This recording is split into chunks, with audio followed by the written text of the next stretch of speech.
नमस्कार। मैं हूं सुरेश चौहान और आप देख रहे हैं बिंदास बोल। बिंदास में हम आपके सामने आज लगातार दूसरे दिन मुद्दा लेकर आए हैं।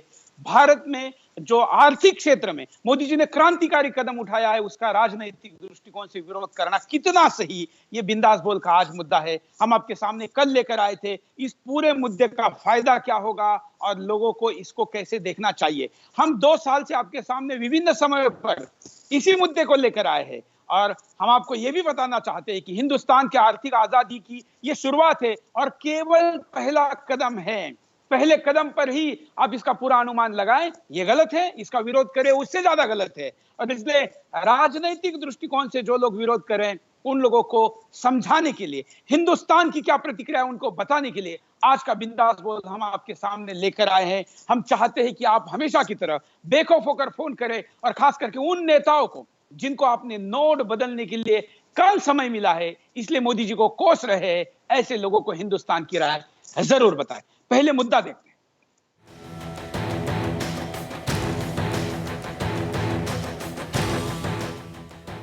काले धन पर हुई सर्जिकल स्ट्राइक से मोदी के विरोधी परेशान हैं। उन्हें ना तो विरोध करते बन रहा है और ना ही सपोर्ट करते। वहीं जिनका काला धन रद्दी हो गया वो नेता परेशान लग रहे हैं। माया, मुलायम और कांग्रेस लगातार मोदी सरकार के फैसले की आलोचना कर रहे हैं क्योंकि अब राजनीति से काले धन का खात्मा होने की ओर है। ऐसे में देखना यह है कि विरोधियों का राजनीतिक विरोध कहां तक जारी रहता है। वहीं सरकार के फैसले की लगातार चर्चा हो रही है। कैंसर बन चुके भ्रष्टाचार और काले धन पर ऐसी ही सर्जिकल स्ट्राइक की जरूरत थी। इस अकेले फैसले ने काले धन पर जितना बड़ा प्रहार किया, उतना छोटे छोटे कई फैसले नहीं कर सकते। सरकार ने प्रधानमंत्री और वित्त मंत्री लेवल पर पहले ही काला धन रखने वालों को छूट दी थी। करीब 2 महीने चली आय घोषणा योजना पर भी कुछ लोगों ने अपनी आय घोषित नहीं की। ऐसे में सरकार को सर्जिकल स्ट्राइक करनी ही थी। जी हां, अब मोदी सरकार के सर्जिकल स्ट्राइक से ये लोग सन्न रह गए। मोदी सरकार ने 500 और 1000 के नोट बंद करने की योजना का किसी को एहसास तक नहीं होने दिया। प्रधानमंत्री तीनों सेना प्रमुखों से मीटिंग करते हैं, राष्ट्रपति को ब्रीफिंग दी जाती है। पूरा देश और मीडिया बस अंदाजा लगा रहा था कि कुछ बड़ा होने वाला है। सभी को लग रहा था कि सेना प्रमुख से मीटिंग करना पाकिस्तान के खिलाफ सख्त कदम उठाना हो सकता है, लेकिन किसी को एहसास तक नहीं था कि होने वाला क्या है। अचानक पीएमओ का ट्वीट आता है, प्रधानमंत्री देश को संबोधित करेंगे। प्रधानमंत्री देश को संबोधित करते हैं। पाकिस्तान और काले धन के भ्रष्टाचारियों का अचानक सर्जिकल स्ट्राइक हो जाता है। सब हक्के बक्के रह जाते हैं। देश को ऐसे कदम उठाने की काफी समय से जरूरत थी। यह देश की अर्थव्यवस्था और राष्ट्रीय सुरक्षा के लिए काफी समय से खतरा बन रहा था। काला धन सिर्फ वही नहीं है जो टैक्स चोरी के जरिए जमा किया जाता है। काला धन आतंकवाद, अवैध वसूली, मादक पदार्थों की तस्करी के जरिए भी जुटाया जाता है। ये काला धन अर्थव्यवस्था को नुकसान पहुंचाने के साथ ही राष्ट्रीय सुरक्षा के लिए भी खतरा बन रहा था। हर कोई इस बात से वाकिफ है कि देश की राजनीति काफी हद तक काले धन से ही संचालित होती है। पूरे चुनावी तंत्र में काले धन का ही खेल खेला जाता है। कोई आम आदमी अपने दम पर चुनाव में हिस्सा नहीं ले सकता। कुछ राज्यों में तो चुनाव पूरी तरह से काले धन पर ही टिका हुआ होता है। ऐसे में उत्तर प्रदेश जैसे राज्यों के चुनाव पर इसका असर देखने को मिल सकता है। मायावती पहले ही कह चुकी हैं कि यह आर्थिक आपातकाल जैसा है। तो वहीं मुलायम सिंह ने कहा है कि सरकार को 8 से 10 दिन तो देने ही चाहिए थे। जिन लोगों का काला धन गल गया वो परेशान है। ये लोग प्रधानमंत्री मोदी को गाली दे रहे हैं क्योंकि मोदी ने उनके काले कारनामों के सपनों पर पानी फेर दिया। वहीं वो लोग खुश हैं जो ईमानदारी से अपना व्यवसाय और नौकरी करते हैं। वहीं हर आम आदमी प्रधानमंत्री के इस फैसले की सराहना कर रहा है क्योंकि आम आदमी को लग रहा है कि अब ऐसा आदमी सत्ता पर बैठा है जो ना तो बेईमानी करेगा और ना ही बेईमानों को खाने देगा। लोगों के पास अभी करेंसी की जरूर कमी हो रही है, लेकिन लोग खुश हैं क्योंकि आम आदमी की गाड़ी कमाई काले धन के रूप में धन कुबेरों के पास पड़ी थी। ऐसे में ये काले धन के सौदागर हर तरह से परेशान हो गए हैं।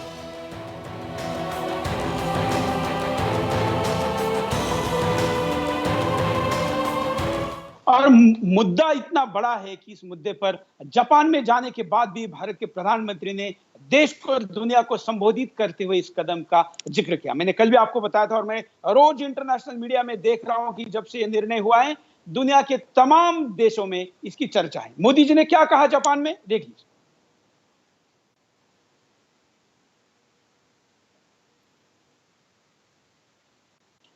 हमारे साथ 3 विशेष अतिथि जुड़े हुए हैं, तीनों विशेष अतिथियों के पास भी चलते हैं। हमारे साथ मृगेंद्र जी जो कि आर्थिक विशेषज्ञ है, हमारे साथ मुकेश जी जो कि कल भी थे, और हमारे साथ प्रदीप जी जो कि उद्योग क्षेत्र को रिप्रेजेंट करेंगे। सबसे पहले चलते हैं मृगेंद्र जी के पास। मृगेंद्र जी, इसका राजनीतिक विरोध जो हो रहा है उस पर क्या कहेंगे? जी सुदेश जी, मैं इसके बारे में ये कहना चाहूँगा कि ये निर्णय इस समय विरोध का निर्णय नहीं है। सबसे पहले तो इस निर्णय का हमें स्वागत करना चाहिए। पहली बार इस देश में ऐसा हुआ है। हमने इस देश को युद्ध के समय एक साथ खड़े होते हुए देखा है। जब भी किसी दूसरे देश के साथ, पड़ोसी के साथ हमारा युद्ध हुआ, ये देश एक साथ खड़ा हुआ है। पहली बार इस देश में ऐसा हो रहा है कि देश को बनाने वाले निर्णय पे सारा देश एक साथ खड़ा है। सारे देश की जनता ने लेकिन उन नेताओं के बोल सुनने में आ रहे हैं जिनको लोग कह रहे हैं कि नोट बदलने का समय नहीं दिया मोदी जी ने। बिल्कुल उनको परेशानी होगी, केवल नेताओं को ही क्यों, जिन लोगों के पास भी ब्लैक मनी है, जिन लोगों के पास भी काला धन है और जो लोगों ने उसको गलत तरीके से इकट्ठा किया है, उन सबको परेशानी हो रही है। नेता सामने आ रहे हैं, सामने आके कह रहे हैं क्योंकि उनका राजनीतिक फायदा है, को एकदम से रोक दिया है। बिल्कुल बिल्कुल, इसलिए उनको राजनीतिक हम पूरे एक घंटे में आपके साथ विभिन्न पहलुओं पर इसकी चर्चा करेंगे। राजनीतिक विरोध पर ज्यादा बात करेंगे क्योंकि आज के मुद्दे में हम ये कह रहे हैं कि राजनीतिक विरोध क्यों है। कल प्रदीप जी ने एक मुद्दा उठाया था, प्रदीप जी के पास चलते। प्रदीप जी, आपने कल कहा था कि चुनाव में बड़ा बदलाव होगा। हम राजनीतिक विरोध का एक बड़ा कारण मानते हैं कि भारत की राजनीति जो कि चुनाव से जुड़ी है, इस चुनाव की रणनीति पर इसका इतना बड़ा असर पड़ेगा जिस कारण राजनीतिक दलों में बौखलाहट है। ऐसा आप मानते हैं? जी, राजनीतिक दलों में बौखलाहट की सबसे बड़ी वजह यही है कि उनका चुनावी जो समीकरण था वो शायद, मुझे ऐसा लगता है कि आज की तारीख में वो चौपट हो चुका है। कोई नई रणनीति काले धन के अभाव में उनके समझ में नहीं आ रही है। इसमें क्षेत्रीय दल भी हो सकते हैं और कोई भी राजनीतिक पार्टी हो सकती है जिसको सत्ता सिर्फ काले धन से आती हुई नजर आ रही थी। उसको मोदी जी की सर्जिकल स्ट्राइक ने विवश कर दिया कि अब वो या तो स्वच्छ राजनीति करे या राजनीति से बाहर हो जाए। बिल्कुल। हमारे साथ मुकेश जी है। मुकेश जी, कल भी आपने चर्चा की थी राजनीतिक विरोध का असली कारण। राजनीतिक विरोध का असली कारण है कि एक अर्थशास्त्र का सिद्धांत है कि बुरी मुद्रा अच्छी मुद्रा को चलन से बाहर कर देती है।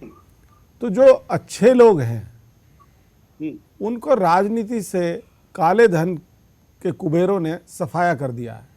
जो वास्तव में जनता की सेवा के लिए आए थे जब देश आजाद हुआ था, आज उन नेताओं का नेतृत्व का अभाव है।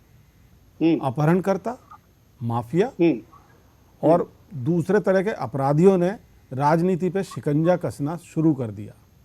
ये तो देश का सौभाग्य है कि हमें मोदी जी जैसे प्रधानमंत्री का नेतृत्व मिला और उन्होंने इतना साहसिक कदम उठाया कि काले धन पर इतनी जबरदस्त चोट हुई है कि कुछ पार्टियों के नेता इतनी बुरी तरह तिलमिला गए हैं जैसे पता नहीं उनके ऊपर पर्सनल चोट हो गई हो।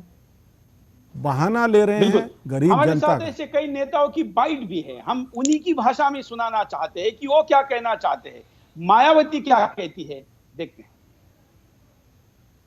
चलिए, शायद तकनीकी कारणों से इस वक्त मैं आपको मायावती जी की बाइट नहीं सुना पाऊंगा, लेकिन हमारे साथ कई कॉलर भी है, उनके पास भी चलेंगे। साथ साथ में हमारे पास 3 विशेष अतिथि है जिन्होंने इस विषय पर बहुत काम किया है, जो इस विषय पर ऐसी जानकारी रखते हैं जो निश्चित तौर पर आपको और किसी चैनल से नहीं पहुंची है। कॉलर के पास चलते हैं। जय हिंद, बोलिए। हाँ जी, जय हिंद जी। मैं नरेश बोल रहा हूँ रोहनी से। मोदी जी का ये कदम बहुत अच्छा है, जनता का इसको पूरा समर्थन है। आज वही लोग ज्यादा चिल्ला रहे हैं जिन्होंने भ्रष्टाचार का वर्ल्ड रिकॉर्ड बनाया है। चाचा, भतीजे, जीजा, साले सबको भ्रष्टाचार की लाइन में लगाया है। आज उन्हें ही देश हित में लगी लंबी लाइनें देखकर ज्यादा तकलीफ हो रही है। देश को देश हित के लिए बॉर्डर पर हंसकर गोली भी खा सकता है बिल्कुल और यही बैंकों में विरोध लंबी आपसे लाइन कह भी रहे। लगा धन्यवाद। मैं आपको प्रधानमंत्री मोदी जी ने आज जापान में क्या कहा ये सुनाता। मुझे पता है कि अचानक 8 तारीख को रात को 8 बजे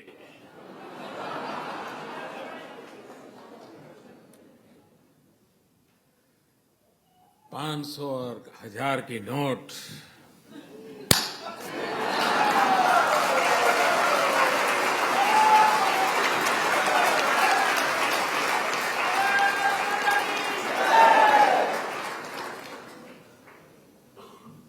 मैं 125 करोड़ देशवासियों को नमन करता हूं, सलाम करता हूं जी।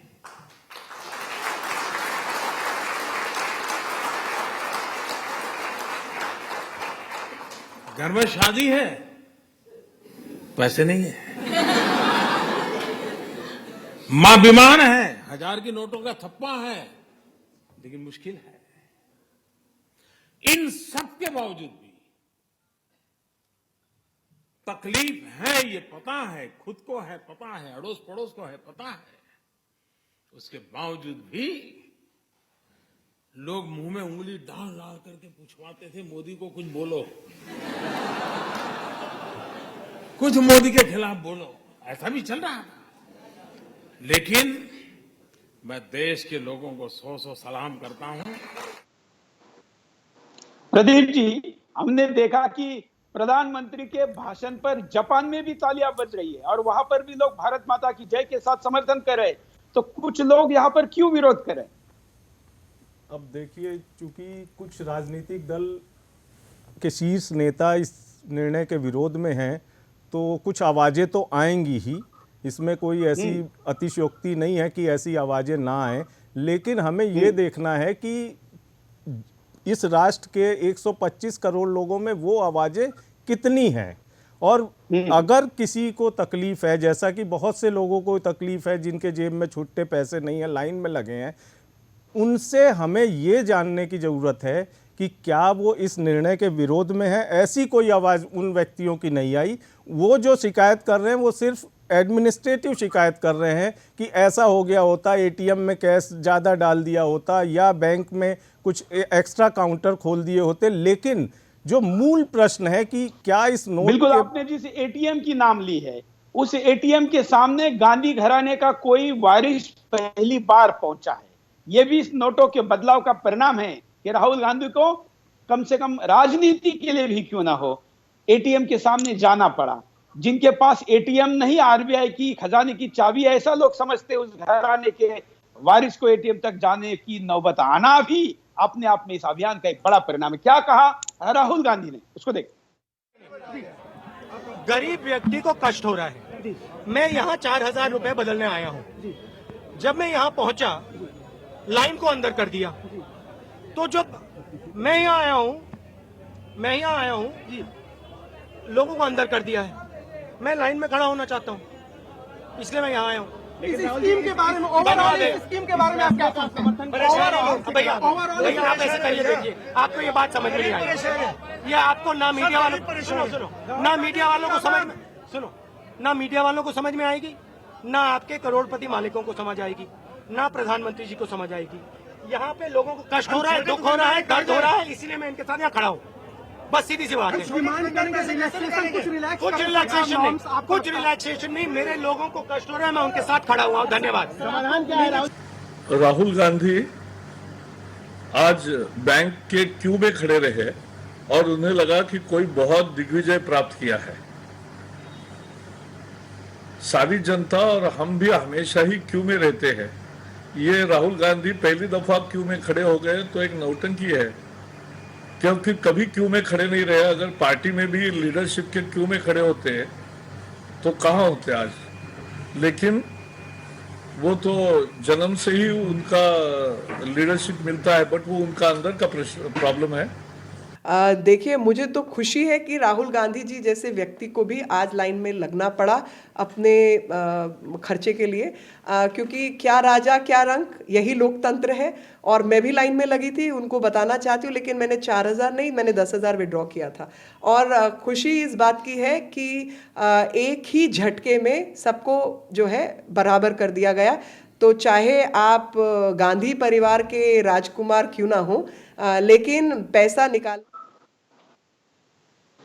राहुल गांधी को 4,000 रुपए के लिए लाइन लगानी पड़ी, ये लोकतंत्र का विजय है। ये भी प्रतिक्रिया आपने देखी। मुरुगेंद्र जी के पास चलते। मुरुगेंद्र, एक तरीके से राहुल गांधी जो कमेंट करे, बात करे, वो एटीएम की व्यवस्था पर करे। मोदी जी तो देश बदलने की बात करे और ये एटीएम की व्यवस्था बदलने की बात करें। जी सुदेश जी, सबसे पहले तो मैं ये कहना चाहूँगा कि ये निर्णय अपने आप में गवाही देता है कि इस निर्णय के माध्यम से राजा और रंक सबको एक जगह पर लाया गया है। गरीब और अमीर इस चीज़ का भेद मिटा दिया गया है कि ये ध्यान नहीं रखा गया। दूसरी बात, मैं ये पूछना चाहता हूँ, आप एटीएम की लाइन में खड़े होकर नोट से नोट ही बदल रहे हैं ना। आप सरहद पे खड़े होकर गोली के बदले गोली देने के लिए तो नहीं खड़े हैं ना। आज सियाचिन में जो बंदा खड़ा है, जो हमारे पर्टिकुलर आपकी मेरी इस देश के लोगों की सुरक्षा के लिए खड़ा है, वो 3-3 महीने वहाँ रहता है। अगर वो भी ऐसे कंप्लेन करे तो देशभक्ति का मतलब हमेशा सरहद पर जाकर लड़ना नहीं होता। देश को बनाने वाले निर्णयों में सहयोग करना भी एक बहुत बड़ी देशभक्ति है और इसको निभाना चाहिए। रहा सवाल एटीएम का, तो एटीएम टेक्नोलॉजी बेस्ड एक चीज़ है। टेक्नोलॉजी में जब कुछ भी परिवर्तन होता है, मोबाइल में अगर जब हम 3G से 2G से 3G आए, 3G से 4G आए, तो उसमें भी ट्रांजिशन का जो समय लगता है वो लगता ही है। ये जो भी टेक्नोलॉजी समझने वाले लोग हैं ये समझ सकते हैं, इसलिए उसको इतना मुद्दा बनाने की आवश्यकता नहीं है, ऐसा मैं मानता हूँ। और राहुल गांधी जी शायद इस बात को समझेंगे आगे, ऐसी मैं उम्मीद करता हूँ। शायद समझ में आ जाए। राहुल गांधी ने जो भी बात की, मैं मुकेश जी को पूछ रहा हूं। मुकेश जी, राहुल गांधी ने जो भी बात की वो केवल एटीएम में पैसे की अव्यवस्था के बारे में की। जो पूरा बदलाव अर्थ क्षेत्र में मोदी जी ने लाया है, इस विषय पर कोई बात नहीं। सुरेश जी, ऐसा है, वो बैंक में पैसे जमा करने गए और नोट बदलने गए। एटीएम का जहाँ तक सवाल है, वो एटीएम कांग्रेस सरकार के समय में ही आए थे और उन्हें लोग उखाड़ उखाड़ कर ले गए। पूरे एटीएम की डकैतियां हुई। तो उस एटीएम का क्या फायदा जिसको लोग डकैती उठा कर ले जाएं? मैं तो कहता हूं राहुल गांधी जी के पास आज तक इतनी बार वो विदेश गए हैं, इतनी बार यहां पर रहे हैं, क्या एक डेबिट कार्ड नहीं ले सकते थे? क्या एक क्रेडिट कार्ड नहीं ले सकते थे? उन्हें भी नोट बदलने की जरूरत पड़ गई।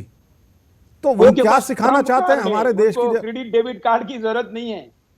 वो हमारे देश की जनता को सिर्फ यही सिखाना चाहते हैं कि ट्रांसपेरेंसी ना है। राहुल गांधी के तो जूते उठाने के लिए राज्यों के मुख्यमंत्री और मंत्री झुकते हैं, उनको पैसे के लिए जेब में हाथ डालने की जरूरत क्या है?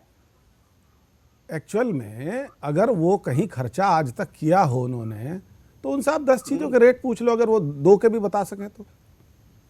वो तो सब बिल्कुल, कैश निकालना और लाइन में आके लगना, लाइनें तो इस देश में रेलवे स्टेशन पे लगती हैं, बच्चों की फीस जमा करो वहाँ लगती है, बिजली का बिल जमा करो वहाँ लगती है।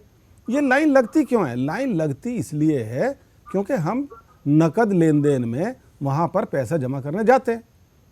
अब ये सब कुछ ऑनलाइन होगा तो लाइन की जरूरत ही नहीं है। घर बैठे आप मोबाइल से पैसा जमा कर सकते हैं। इस लाइन के राजनीति की लाइन कपिल सिब्बल कैसे खींचते हैं, देखिए। अकाउंट मेरा, उस पे मैंने टैक्स दिया है, वो बैंक में जमा है और मेरे पे रोक लगा दी कि मैं 2000 से ज्यादा नहीं ले सकता। ये तो मेरा संवैधानिक हक है। पैसा मेरा, ये सरकार का तो नहीं है। क्या मोदी जी का पैसा है? बीजेपी की सरकार का पैसा है? पैसा तो आम जनता का है, जिसमें जो बैंक में जमा है। और आप कह रहे हो कि वो शख्स जिसको जरूरत हो सकती है, उसमें घर में कोई मरीज हो सकता है, कोई कैंसर का मरीज हो सकता है, अस्पताल, प्राइवेट अस्पताल में दाखिल हो सकता है, उसको पैसा देना है, तो वो 2000 से ज्यादा नहीं निकाल सकता। और मुझे ये जानकारी मिली है कई लोगों की मौत हो गई। किसी ने एक लिवर ट्रांसप्लांट कराना था तो प्राइवेट अस्पताल ने पैसा नहीं लिया। उसका देहांत हो गया। और ये प्रधानमंत्री कहते थे कि मैं तो देश का पीएम नहीं हूं, सीएम हूं, मतलब कॉमन मैन हूं। तो ये कॉमन मैन के नजरिए से हो रहा है।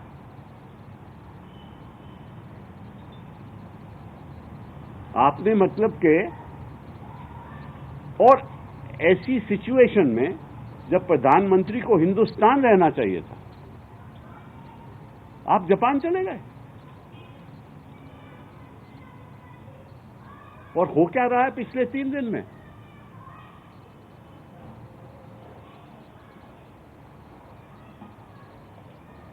बैंकों में कतार है, आम आदमी लाचार है और मोदी जिम्मेदार। जब बोलना मजबूरी है तो क्या क्या बोलना पड़ता है, या अगर देखना है तो कपिल सिब्बल के कुतर्कों को देखिए। हालांकि सिब्बल जाने भी इसलिए जाते हैं और माने भी इसलिए जाते हैं। कॉलर के पास चलते हैं। जय हिंद, बोलिए। हेलो, क्या कहना है आपको? जय हिंद। हेलो, बोलिए। आवाज नहीं आ रहा कोई भाई? आप लाइव में जुड़े हैं, क्या कहना है आपको? गांधी और बसपा सपा कांग्रेस वाले क्यों परेशान हैं? इनके पास काला धन है क्या? अरे भाई, प्रधानमंत्री लिए हैं निर्णय, आवाज ही नहीं होता है। धन्यवाद। अगले कॉलर के पास चलते हैं। आप भी कॉल कर सकते हैं, लाइव में कनेक्ट होते हैं, अपनी बात को नॉन स्टॉप रखे। अगले कॉलर। जय हिंद। मैं संदीप शर्मा बोल रहा हूँ जम्मू से। मैं मोदी सर का बहुत बड़ा समर्थक हूँ। और आज तक जो उन्होंने फैसले लिए हैं, जो भी काम किया है, वो हम जैसे गरीबों के लिए काम किया उन्होंने।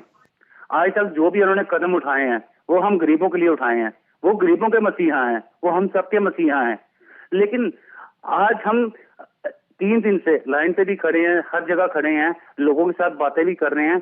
किसी ने भी मुझसे एक बार भी नहीं कहा, जैसे कपिल सिब्बल बोल रहे हैं या राहुल गांधी बोल रहे हैं या केजरीवाल बकवास कर रहे हैं कि हाँ जी इस तरह से ये हो रहा है, वो हो रहा है, धांधलीबाजी हो रही है, घोटालेबाजी हो रही है, ये हो रहा है, वो हो रहा है। ऐसा कोई बात नहीं है, ऐसा कुछ नहीं है। लोगों में बहुत खुशी की लहर है, लोगों में सब कुछ अच्छा है।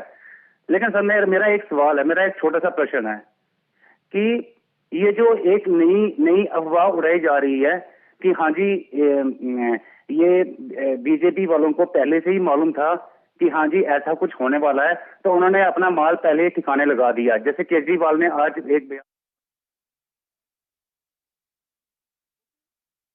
भी व्यक्ति को अगर पता होता तो हिंदुस्तान में हमें पता है कि मीडिया वाले इसको कैसे दिखाते हैं। इस देश के मीडिया वालों को तो छोड़िए, कोई ट्विटर और सोशल मीडिया के किसी छोटे से हैंडल वाले को भी ये बात पता नहीं चली। इस पे संदेह लेना अपने आप में ही गलत बात है। हम यहाँ पर रुकते एक छोटे से ब्रेक के लिए, ब्रेक के बाद फिर आएंगे बिंदास पर।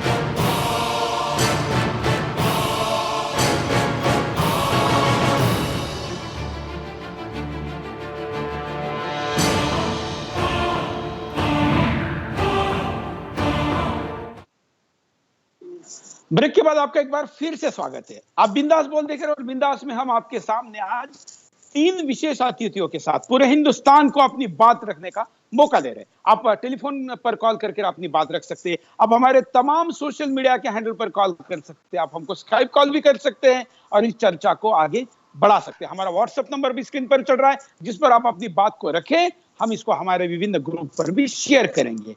हमारे पास मायावती जी ने क्या कहा, ये लोगों को सुनना जरूरी है, क्योंकि कई लोग कहते हैं कि मायावती जी दलित की नहीं डॉलर की बेटी है। बात डॉलर की नहीं रुपए की है, फिर भी मायावती जी क्या कह रहे हैं। नोट बंद करने का जो उन्होंने किया है उसका मुझे विरोध नहीं है। अगर वो काला धन निकालने की कोशिश कर रहे हैं तो उसमें मेरा पूरा समर्थन है। लेकिन जहाँ तक नोटों का सवाल है तो मेरी राय ये थी, थोड़ा समय दे दो। नोट तो बदलना जरूरी है, वरना काला धन नहीं आएगा, ये भी है, लेकिन थोड़ा समय दे दो। ये प्रतीत होता है कि जिस प्रकार से कांग्रेस पार्टी के जमाने में एक बार पूरे देश भर में राजनीतिक इमरजेंसी लगाई गई थी, तो ठीक उसी प्रकार से अब बीजेपी व श्री नरेंद्र मोदी के शासनकाल में भी अब यहाँ पूरे देश में अघोषित आर्थिक इमरजेंसी लगा दी गई है कि जब से श्री नरेंद्र मोदी की सरकार ने अर्थात परसों से ये फैसला लिया है, तो लोगों में ये आम चर्चा है जिस प्रकार का फैसला लिया है कि बड़े बड़े पूंजीपतियों, देश के बड़े बड़े पूंजीपतियों और धना सेठों को बड़े पैमाने पर लाभ पहुंचाकर उनके जरिए तो भारतीय जनता पार्टी व श्री नरेंद्र मोदी आदि इन लोगों का तो इन लगभग 2.5 वर्षों में बड़े पैमाने पर इन्होंने अपने लगभग 50-60 या मैं तो कह सकती 100 वर्षों की पॉलिटिक्स करने के लिए बाहर विदेशों में अपना उन्होंने प्रबंध। आप सुन रहे हैं मायावती जी और मुलायम। हालांकि मुलायम सिंह समर्थन तो कर रहे हैं, लेकिन इतने कम दिनों में पैसे कैसे बदला जाए, ये मुलायम सिंह जैसे पुराने राजनेता के लिए समस्या तो है ही। अखिलेश बोले नहीं है, लेकिन आप उनका दुख भी समझ सकते हैं। मायावती के बोल तो बहुत कुछ इशारा करते हैं, क्योंकि मायावती को पता है कि इतने नोट गिनने हैं तो इतने जल्दी कैसे होगी। हमारे साथ तो तीनों अतिथि उनके पास चलते। वैसे तो मुरुगेंद्र जी से शुरू करते हैं कि मुरुगेंद्र जी राजनीतिक कमेंट है, अब हम उस पर जाकर हम इस दिशा में जाते हैं कि इसका जो विरोध हो रहा है, इसका एक कारण लोगों के सामने इसके फायदे ठीक से न रखना ये भी है। तो हम बचे हुए आधे घंटे में लोगों के सामने कुछ प्रमुख फायदों को रखें, तो शायद लोग जो आज कुछ थोड़ा बहुत उनकी असुविधा हो रही है उसको झेलने के लिए अपना मन बनाएंगे। कुछ प्रमुख फायदे आप तीनों से हम सुनना चाहेंगे। पहले मुरुगेंद्र जी। जी सुरेश जी, इस पूरे कदम का सबसे बड़ा और जो तुरंत दिखने वाला फायदा है वो जाली नोटों की समस्या पे सीधा और ठोस प्रहार इस सरकार ने किया है। जाली नोटों का सबसे ज़्यादा नुकसान जो होता है वो उस गरीब आदमी को होता है, उस आम आदमी को होता है जिसका नाम ले लेकर विरोध किया जा रहा है। एक रिक्शे वाले को, एक ऑटो वाले को, दूध वाले को जब 1000 का नकली नोट हाथ में आता है तो उसकी 3 दिन की रोजी रोटी बर्बाद हो जाती है। वो जाली नोट पे तुरंत काम हुआ है। दूसरी तरफ आतंकवाद की फंडिंग, नक्सलाइट्स की फंडिंग में जो जाली नोट यूज हो रहे थे वहां पे भी हमने सीधा प्रहार किया है इस कदम के द्वारा। दूसरा और बहुत बड़ा इसका जो बेनिफिट जो लोगों के बीच जाएगा वो है महंगाई कम होना। महंगाई के बारे में बहुत सारे कारकों में से एक बड़ा कारक होता है हायर डिनोमिनेशन नोट्स, क्योंकि इसके कारण जो है लोगों की जो खरीदने की क्षमता है इसमें बहुत बड़ा डिस्प्रोपोर्शनेट खड़ा हो जाता है। जहाँ पे जब मेरे पास पैसा ज़्यादा है और आम आदमी की लोगों की चीज़ की ज़रूरत की चीज़ों पे अगर मैं ज़्यादा पैसा फेंकूं तो उन चीज़ों की रेट बढ़ेगी, ये स्वाभाविक है। रियल एस्टेट इसका सबसे बड़ा एग्जाम्पल है। पिछले 8-10 सालों में रियल एस्टेट जो है ये आम आदमी की पहुँच से लगातार दूर से दूर होता चला गया है, क्योंकि सारा ब्लैक मनी पार्क करने का ठिया वो बन गया था। तो इस फंड पर भी हमें कुछ महीनों में असर दिखाई देगा, ऐसा मैं विश्वास करता हूँ। तीसरा और बहुत महत्वपूर्ण, जब ब्लैक मनी जनरेट होता है उस ब्लैक मनी के जनरेशन का सबसे बड़ा सोर्स जो होता है वो होता है टैक्स की चोरी, और बड़े नोट जो हैं वो टैक्स की चोरी को आसान बनाते हैं। तो एक प्रकार से अगर आपने बड़े नोट सर्कुलेशन में से बाहर निकाले हैं, टैक्स की चोरी करना अगर मुश्किल होता है और उसके माध्यम से सरकार का रेवेन्यू बढ़ता है, तो या तो सरकार को डेवलपमेंट की जो एक्टिविटी है उस पर ज़्यादा पैसा खर्च करना पड़ेगा या अपने टैक्स के रेट कम करने पड़ेंगे। तो जो सारे राजनीतिक दल या बाकी लेकिन अगर हम बड़ी नोट की बात करें तो अब तो 2000 की नोट आ रही है। जी सुरेश जी, अभी भी दूर दराज के जो क्षेत्र है या ऐसे कुछ गांव हैं, ऐसे कुछ एरियाज़ हैं जहां पे अभी भी इंफ्रास्ट्रक्चर, बैंकिंग का इंफ्रास्ट्रक्चर और एजुकेशन, ये दोनों अभी तक नहीं पहुंच पाए हैं। तो इन सुधार के कदमों को आगे बढ़ाते हुए कहीं ऐसा ना हो कि वो तबका हमसे पीछे छूट जाए या वो तबका कहीं पिस जाए, तो उसका भी ध्यान रख के कुछ समय के लिए ये बड़े नोट लाए गए होंगे, ऐसा मुझे लगता है। ये स्टॉप गैप अरेंजमेंट होगा, ऐसा मैं विश्वास करके चल रहा हूं अभी। बिल्कुल, हम भी यही मान रहे कि स्टॉप गैप अरेंजमेंट है, कुछ समय के लिए इसको करना जरूरी है, नहीं तो जो चिल्लाने वाले उनको और मौका मिल जाता है। आपने तो कई कारण एक साथ गिनाए। मुकेश जी के पास चलते। मुकेश जी, इसमें आप क्या जोड़ेंगे? हालांकि आप कुछ जोड़े, उसके पहले मैं दर्शकों को एक बात दोहराना चाहता हूं। इसके पहले भी मैं बता चुका हूं पिछले शो में, जो जाली नोट पाकिस्तान से भारत में आता था, बांग्लादेश से आता था, नेपाल से आता था, या भारत में भी कुछ लोग छापते थे, क्या आप जानते हैं 1,000 रुपए का नोट केवल 13 रुपए में छपा जाता था। मतलब 13 रुपए की इन्वेस्टमेंट पर पाकिस्तान 987 रुपए छाप लेता था, और वही पैसे ओ आतंकवाद के लिए, इस कश्मीर में हमारे ही देश के सबसे पहले महत्वपूर्ण क्षेत्र में आतंकवाद फैलाने के लिए, देश में माओवाद फैलाने के लिए, नक्सलवाद फैलाने के लिए, भ्रष्ट नेता और बाबुओं को खरीदने के लिए लगाता था। और इसलिए 13 रुपए में 987 रुपए का फायदा कमाने वाले पाकिस्तान की भी कमर टूटेगी, ये इसका एक महत्वपूर्ण हिस्सा है। और हम ऐसे नोट को, ऐसे साधन को हमारे देश में कैसे चालू रखे जो 13 रुपए में हमारा 987 रुपए का नुकसान करता है। मुकेश जी के पास चलते हैं। मुकेश जी, और कुछ बातें जो कि लोगों को फायदे की रहे। हाँ, जैसा मृगेंद्र जी ने कहा सुरेश जी, मैं इसको आगे बढ़ाते हुए कह, अरुंधति भट्टाचार्य जी जो चेयरपर्सन है SBI की, उन्होंने आज खुद कहा है कि जैसे जैसे बैंकिंग में लेन देन बढ़ेगा तो रेवेन्यू बढ़ेगा, बैंकिंग में जितना पैसा घूमेगा बैंकों को डिपॉजिट कम लेना पड़ेगा, सस्ती पूंजी उपलब्ध होगी, तो रेट ऑफ इंटरेस्ट कम हो जाएगा। अगर 4, 5, 6, 7 दिन हम लोगों को लाइन में भी लगना पड़ रहा है और वहाँ जाके कुछ कष्ट झेलना पड़ रहा है, और उससे हमारी EMI पे फर्क पड़ता है, व्यापार पे अगर 1-2% भी रेट ऑफ इंटरेस्ट कम हो जाता है तो कितना बड़ा फर्क पड़ता है। और दूसरी चीज, आज रेल में, बस में, सड़कों पर कार लूटी जा रही है, बस में लोगों को लूटा जा रहा है, रेलवे में जहाँ के कोई मतलब सोच नहीं सकता वहाँ पर भी अंधाधुंध लूटमार हो रही है।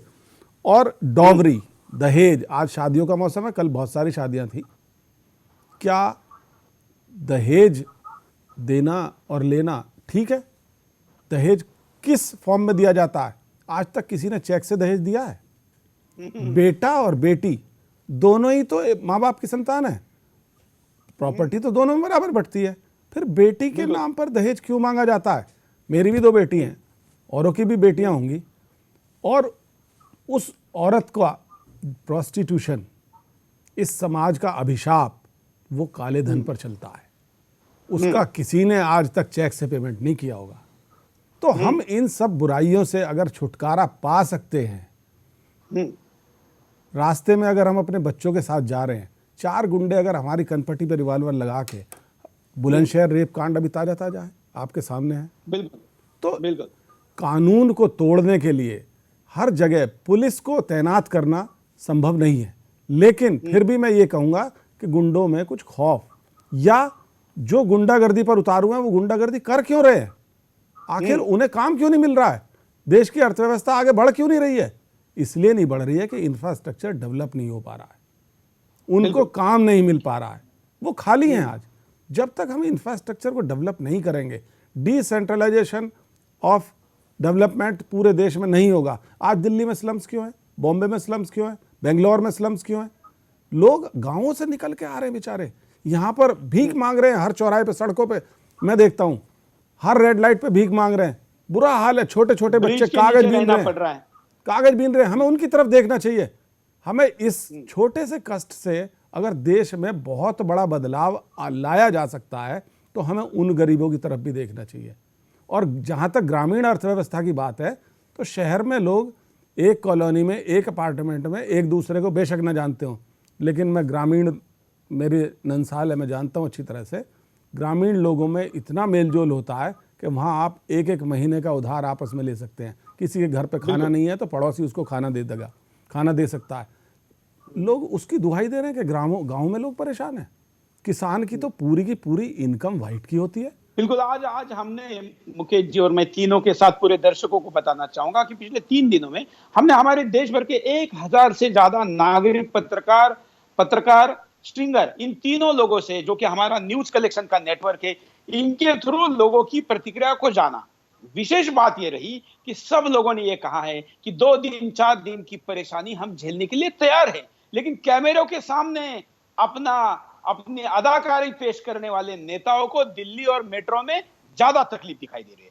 कुछ कॉलर हमारे साथ हैं, उनके पास चलते हैं। जय हिंद, बोलिए। जय हिंद। हाँ, हम झारखंड से भारत सिंह सेंगर सर।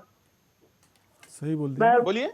मोदी जी का समर्थन करते हुए ये कहना चाहते हैं कि यहाँ हम झारखंड के एकदम देहात क्षेत्र में रहते हैं, यहाँ तो कोई हम लोग को दिक्कत नहीं है, यहाँ तो पैसा नहीं मिल रहा है बैंक से तो भी काम चल रहा है। सब्जी तेल जो चीज जरूरत का सामान सब दुकानदार देने के लिए तैयार है। हम तो कहना चाहते हैं कि मायावती, मुलायम सिंह या राहुल गांधी, यही लोग सबसे बड़ा गरीब है। अगर राहुल जी को देखना है तो देहात लाके वही कमेंट है जो लोग इसके पहले भी दे चुके हैं, आगे भी दे रहे हैं। अगले कॉलर के पास चलते हैं। जय हिंद। जय हिंद सुरेश अंकल। मुझे मोदी जी के काले धन सर्जिकल स्ट्राइक से खुशी है। मुझे इसके लिए भूखा प्यासा भी रहना पड़े फिर भी मैं रहूंगी, पर इस काले धन सर्जिकल स्ट्राइक को नाकामयाब नहीं होने दूंगी। जी, मैं श्वेता बेटा मुंबई से बात कर रही हूँ। बिल्कुल। आपके एज ग्रुप में बाकी लोग क्या सोच रहे हैं?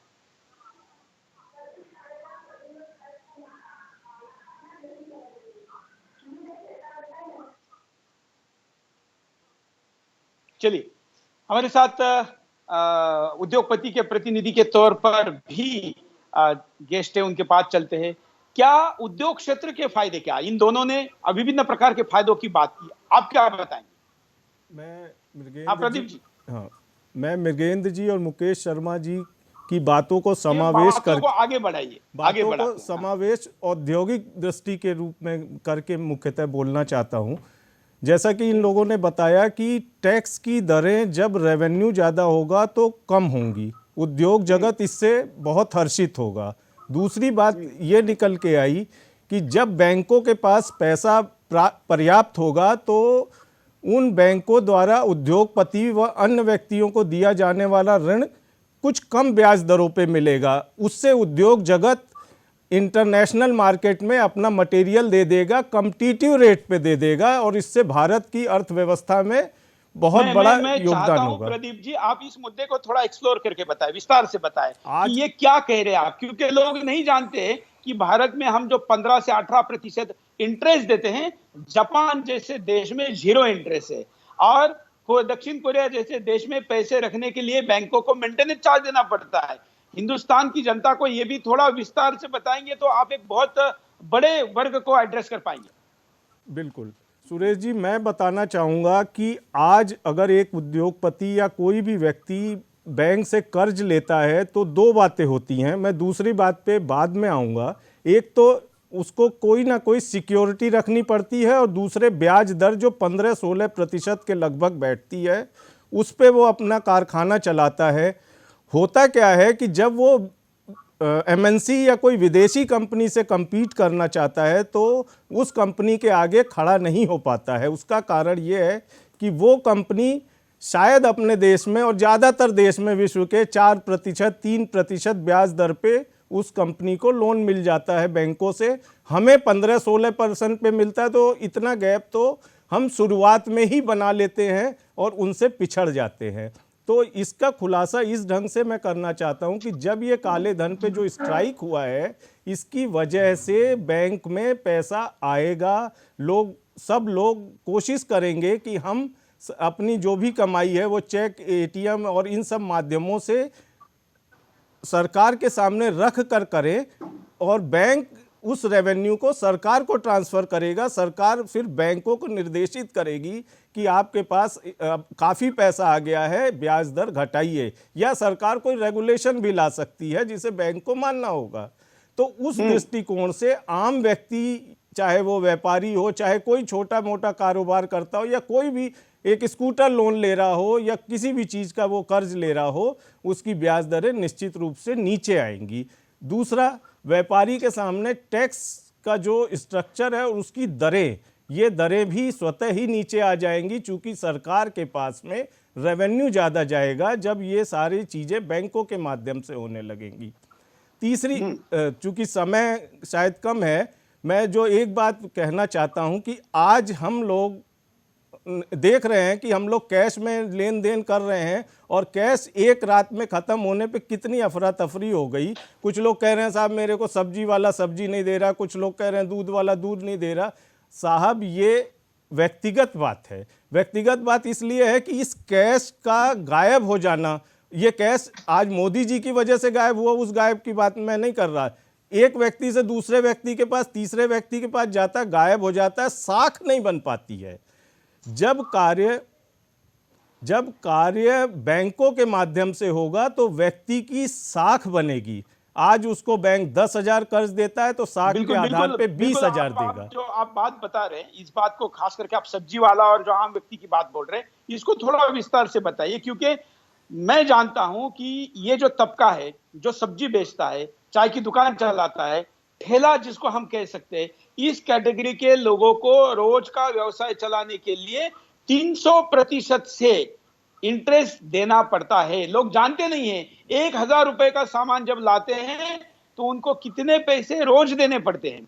अगर उतना हम प्रतिशत करें तो 300% होता है, जो कि ब्रिटिश और मुगलों के काल में भी नहीं देना पड़ता था। माइक्रो फाइनेंस के नाम पर भी आज ये प्रतिशत इतना ज्यादा हो गया है। अगर हम देश को यह समझाएंगे कि अगर तुम बैंक के द्वारा ट्रांजैक्शन करोगे तो तुमको भी 10% पर पैसे मिल सकते हैं, तो तुम्हारा 290% जो अतिरिक्त इंटरेस्ट तुमको देना पड़ रहा है वो नहीं देना पड़ेगा। तुम भी क्रेडिट कार्ड ले सकते हो, तुमको भी साख मिलेगी, तुम्हारा भी सिविल रिपोर्ट बनेगा और तुम्हारा भी क्रेडिट रिपोर्ट के आधार पर बैंक तुमको पैसे दे सकती है। ये उस तबके को समझाने की जरूरत है जो सबसे ज्यादा पैमाने पर आज टैक्स कलेक्शन करता है। प्रदीप जी। बिल्कुल, आप सुरेश जी जो बात आपने कही वही बात सत्य है कि ये तबका जो आम लोगों से लोन भी लेता है और वो लोग फिर गुंडागर्दी और इस तरीके से ऐसी ब्याज दरों पर उससे वसूली करते हैं जो उसके लिए संभव नहीं हो पाता है। उसके सामने दिक्कत ये आती, वो कहता साहब बैंक में मैं जाऊंगा तो मुझे बैंक लोन नहीं देगा। सही बात है, वो लोन इसलिए नहीं देता है क्योंकि आपका कोई भी ट्रांजैक्शन थ्रू बैंक है ही नहीं।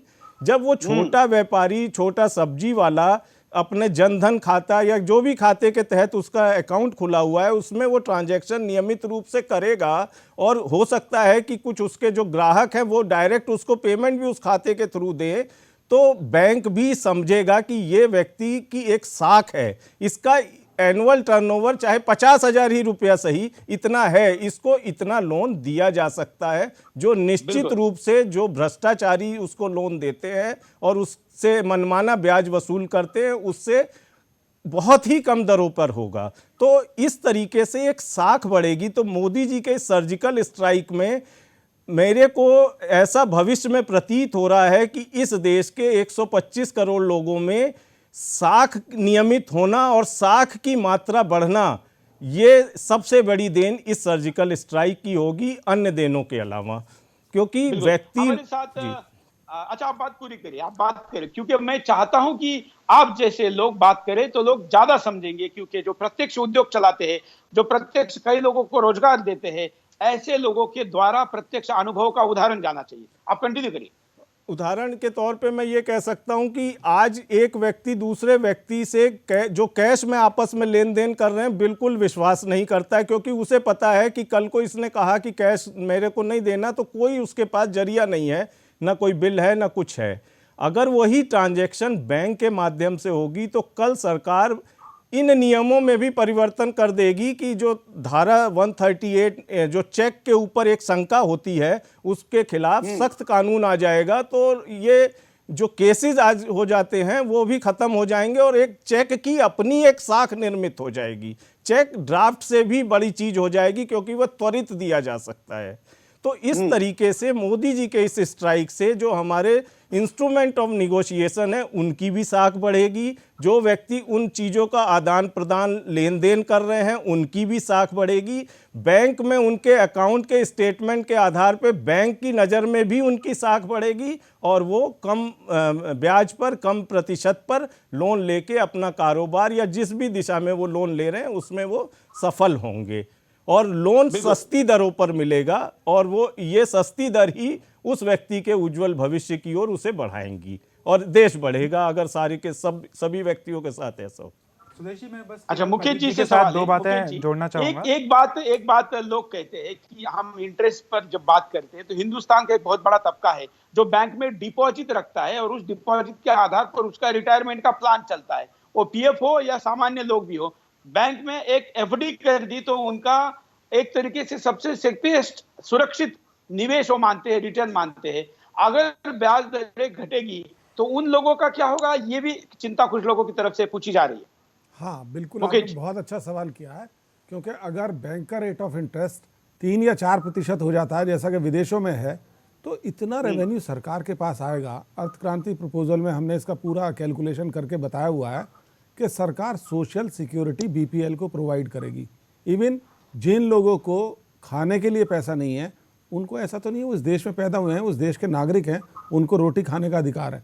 सरकार उनको मिनिमम 2 से 3 हज़ार रुपये पर मंथ पर परिवार दे सकती है, जो कि आज नरेगा के माध्यम से भी कांग्रेस गवर्नमेंट की चलाई स्कीम है, उसमें मजदूरी दी जा रही है और कुछ दिन के लिए सुनिश्चित की जा रही है। इसमें एक बात जोड़ना चाहूंगा, क्यों हम केवल एफडी का विकल्प ही, मतलब जीवन और दशकों तक, शतकों तक का विकल्प चुने? उन पैसों को रियल एस्टेट में या किसी ऐसी जगह सुरक्षित भी लगाया जा सकता है जहां से एफडी के तुलना का रिटर्न उनको मिलता रहे। वो तो म्यूचुअल फंड में आप लगा दीजिए, शेयर मार्केट में जितने भी डेवलप्ड कंट्री है सब शेयर मार्केट में पैसा लगाते हैं। विदेश की बात करें तो जहां पर रेट ऑफ रिटर्न कम है इंटरेस्ट पर, ऐसी देशों में लोग क्या करते हैं, वहां पर जो बुजुर्ग है, रिटायर्ड लोग हैं, वो अपनी नियमित आमदनी के लिए क्या करते हैं? उनको ओल्ड एज पेंशन सरकार देती है, वो हमारी सरकार भी देने लगेगी। जब रेवेन्यू बढ़ेगा और ज्यादा से ज्यादा सरकार के पास पैसा आएगा तो ओल्ड एज पेंशन मिलेगी, और ओल्ड एज पेंशन के साथ उनको कोई भविष्य के लिए पैसा भी रखने की जरूरत नहीं है, क्योंकि उनके इलाज के लिए वहाँ पर सोशल, जैसा कि ओबामा केयर चला है अमेरिका में और देशों में भी है, वो इंश्योरेंस के थ्रू वहाँ की सरकार उनके इलाज के लिए पैसा देती है। वो उसका खर्चा सरकार बियर करती है, कुछ नागरिक बियर करता है। और इसके अलावा उनको बुढ़ापे के लिए जो मैंने बताया ओल्ड एज पेंशन दी जाती है, वो भी दी जाती है, उनको उसकी चिंता करने की जरूरत ही नहीं है। और बिल्कुल, और रही के आखिर में मृगेंद्र जी के पास चलते हैं। मृगेंद्र जी, पूरे घंटे में जो चर्चा हुई एक अर्थ विकल्प के संस्था के प्रतिनिधि के तौर पर, अब क्या कहना चाहते हैं? इस घंटे को हम वाइंड अप करने की दिशा में लेके जा रहे हैं, तो आज हम लोगों को क्या और जोड़े जो 1 घंटे में हम चर्चा में शायद छूट चुका हूं? सुरेश जी, एक तो मैं सबसे पहले प्रदीप जी की बात के साथ 2 बातें और जोड़ना चाहूँगा।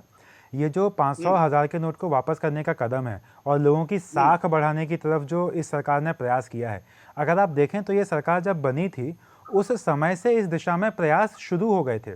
जनधन योजना के थ्रू सबको बैंकिंग में लाना, सारे इंश्योरेंस स्कीम्स को बैंकिंग से कनेक्ट करना, सारे सब्सिडी जो है वो बैंक्स में देना, फिर मोबाइल वॉलेट्स लॉन्च करना, आधार को बैंक से कनेक्ट करना और उसके बाद ये कदम लाना।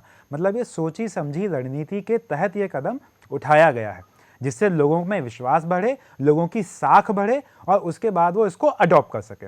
दूसरी बात, जैसा कि मुकेश जी ने कहा कि अगर सरकार का रेवेन्यू बढ़ेगा तो सरकार लोगों की स्पेंडिंग्स पे, लोगों की केयर करने पे स्पेंड्स कर सकती है, बिल्कुल ठीक बात है। उसके साथ साथ पीएफ की जगह या एफडी की जगह गवर्नमेंट के भी कई ऐसे बॉन्ड्स होते हैं जो आपको एश्योर्ड रिटर्न्स देते हैं। गवर्नमेंट के पास अगर पैसा है तो वो उन रिटर्न्स पे आपको अच्छे रेट्स प्रोवाइड कर सकते हैं, आप वहाँ पे अपना पैसा लगा सकते हैं। तीसरी और बहुत महत्वपूर्ण बात, जो 1 घंटे से हम इस सारी चीज़ों को देख रहे हैं, जिस तरफ हम इस डिस्कशन को लेके जाना चाह रहे हैं, मैं केवल एक बात कहते अपनी बात खत्म करूंगा। बिल्कुल, चलिए, अब मैं, समय की कमी है, मैं आप तीनों का आभारी हूं। मेरे साथ आज मैं स्टूडियो में नहीं हूं, बाहर हूं, और मेरे साथ कुछ मित्र है जो इस बिंदास के दर्शक भी है, अपनी बात को, मोदी जी की बात को अपनी प्रतिक्रिया देना चाहते हैं। मैं जरा उनकी कुछ प्रतिक्रिया आपको सुनाता हूं कि उनका इस पर क्या कहना है। जरा आपसे शुरू करिए। मोदी जी ने जो भी किया है वो भ्रष्टाचार के खिलाफ एक अच्छा कदम है, और आतंकवाद के ऊपर उनका गहरा प्रहार है। मोदी जी ने जो कदम उठाया है बहुत ही अच्छा और बहुत सराहनीय कदम उठाया है। इससे आम जनता को बहुत ही ज्यादा फायदा होगा। अभी चूंकि जनता समझ नहीं पा रही है, थोड़ा सा राजनीतिक माहौल लोग जान करके बिगाड़ रहे हैं, धीरे धीरे ये जब जनता को समझ में आएगा तो इसका फायदा उनको समझ में आएगा। जितनी भी भारत के खिलाफ राष्ट्र विरोधी ताकतें हैं, प्रधानमंत्री श्री नरेंद्र मोदी के इस फैसले से उन सबको एक ही बार में चारों खाने चित्त कर दिया गया है। उम्मीद है कि भारत की अर्थव्यवस्था बहुत ही सुदृढ़ होगी और भारत एक गतिशील दिशा में आगे बढ़ेगा। मोदी जी का फैसला ये देश के लिए आने वाले समय में बहुत ही देश की जनता के लिए फायदेमंद होगा, जो कि हमारे देश के लोग जो ये भ्रष्टाचार मुक्त है, आतंकवाद है, उस पर बहुत ही लगाम लगेगी। मोदी जी ने जो कदम उठाए हैं वो ही बहुत ही सराहनीय है और इससे ज्यादा लोग तो नहीं, लेकिन लगभग 1% जनसंख्या जितनी है भारत की उसके ऊपर ज्यादा असर पड़ेगा, लेकिन बाकी जो 99% है उनको बहुत ज्यादा लाभ मिलेगा। ये आजादी के बाद आजाद हिंद जो हमारा देश है, ये सबसे बड़ा फैसला है जो हमारे देश को बहुत आर्थिक उन्नति प्रदान करेगा, हमारे देश को बहुत समृद्ध करेगा। आप जैसे लोग जो भारत के बाहर रहते हैं, उन लोगों को इससे क्या उम्मीद है? इससे भारत की जो अर्थव्यवस्था है, आज दुनिया के मूल्य में हमारी करेंसी का जो वैल्यू है नीचे है, हमें उम्मीद है कि इस प्रक्रिया के हिसाब से भारत की जो रुपए की कीमत है वो बढ़ जाएगी। तो आपने देखा कि कुछ भारत के बाहर रहने वाले हमारे मित्रों का, भाइयों का क्या कहना था। हमने 1 घंटे तक आपके सामने इसकी विस्तार से चर्चा की। कल हम और भी लोगों के साथ आपके सामने बिंदास में इसी मुद्दे को लेकर आएंगे, क्योंकि ये मुद्दा 1 दिन, 3 दिन या 1 सप्ताह का नहीं, हमारे लिए आने वाले सदियों पीढ़ियों के लिए है और इसलिए इस मुद्दे को हम कल भी जारी रखेंगे। आज के लिए इतना ही। जय हिंद।